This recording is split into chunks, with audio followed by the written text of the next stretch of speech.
Hey, and welcome back, listeners. I'm so excited. We just got done with the holiday season as we're time-stamping this podcast. You're here for another episode of the Invisible Threat Podcast with my co-host, Dr. Matt Eby. Dr. Matt, how are you doing today, buddy? I'm doing very well. Thank you very much. Good to see you again, Carter. Good seeing you too. I don't know about you, but I judge Christmas based upon how good it was for the kids. And when I say kids, mine are basically grown up. You know, as you know, Carter Samuel graduated high school last year, so he's our youngest. So Christmas is still a kind of a thing in the household. But Christmas, New Year's, and then my birthday, January 2nd, always falls around this time as well. So it's a very busy season for the Wilcoxson household. But how was yours as you and Joanne were enjoying the colder weather there in Kansas City? We've had a season here, I think, because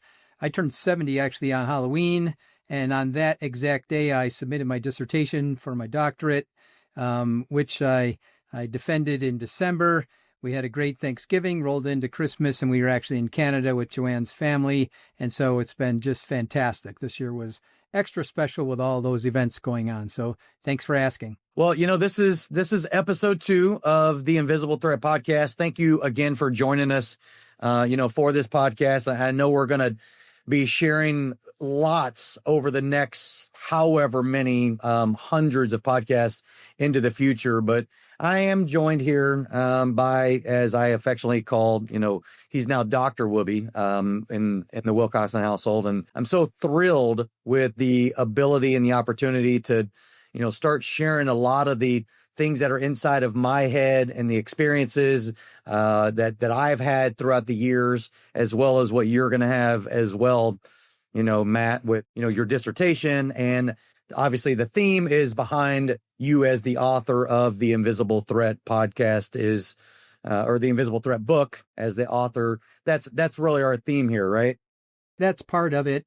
And the other aspect of the Invisible Threat, the book, which was released in December 2024. And then I'm now overlaying that with the material that came out of the dissertation. And so that's what was the impetus for the podcast. And as we get through the information here, you'll see how the dissertation has really made the information in the book really come to life. So we'll get that rolling. I guess without further delay, let's just go ahead and get going, Matt. What do you say? Before we jump into today's recording, I thought I could take a minute, if you don't mind, to restate something that I think we both agreed on, just to make sure that we're kind of still standing on the same ground, if that's okay with you. We agreed to do this podcast and call it the Invisible Threat, as you just mentioned. And it's grounded in the book Joanne and I wrote, and grounded also in the empirical research that I just finished. So that, that's kind of what we agreed upon with the podcast. And that's the core of what this show is about.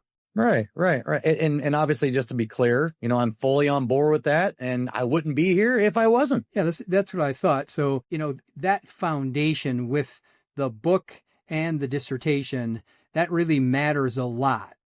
Here's something I've been thinking about, and I want to float it, not force it.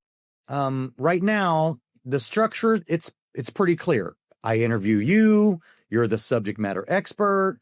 We walk through these ideas, the immense amount of ideas that you have. But I wonder if that structure might be a bit limiting. Limiting? In what way? It puts all the weight on you. And honestly, I think the show might be stronger, if you don't mind, if we change that dynamic just a little bit. If sometimes I step out of the pure interviewer role and talked more about myself, right? My background, my reactions, my own experiences, even my perspective as someone learning this in real time. Help me understand the problem that you're trying to solve. What's not working about the structure that we originally agreed to? Well, I mean, I don't think anything is quote unquote not working. I just think it's about balance, right? This is a co-hosted, right, podcast. And I think listeners connect more when both voices feel equally present and representative, and not just structurally, but also personally. So you think this is more about sharing between us? Fairness, as they would call it. Yeah, right. Like, I mean, shared ownership. If I'm honest, I don't want to feel like I'm just holding the mic and, interviewing also. That's fair to say. Let me reflect something back, though. We were pretty explicit about the roles up front, as we just mentioned. You really have a lot of experience building and hosting podcasts. You know how to ask the questions, pace the conversation, and, from what I've seen in the past, really keep listeners engaged. My role is to bring something very specific into the world, something technical, empirical, and honestly, pretty easy to distort if we're not careful. And I don't disagree with that. But I don't think talking about myself necessarily distorts anything unless I'm missing something. Well, honestly, not intentionally, but it changes what the listener hears the show as. And early on, that really matters. But isn't there also a risk in making this feel too, I don't know, structurally academic, too one directional, maybe, right? Like I've seen shows lose people because they don't feel, connected and human enough. Absolutely. But there's a different risk I'm worried about. If we blur the line between lived expertise and exploratory commentary too early, the work itself becomes harder to understand and harder to trust what we're saying. So you're saying I don't know enough yet?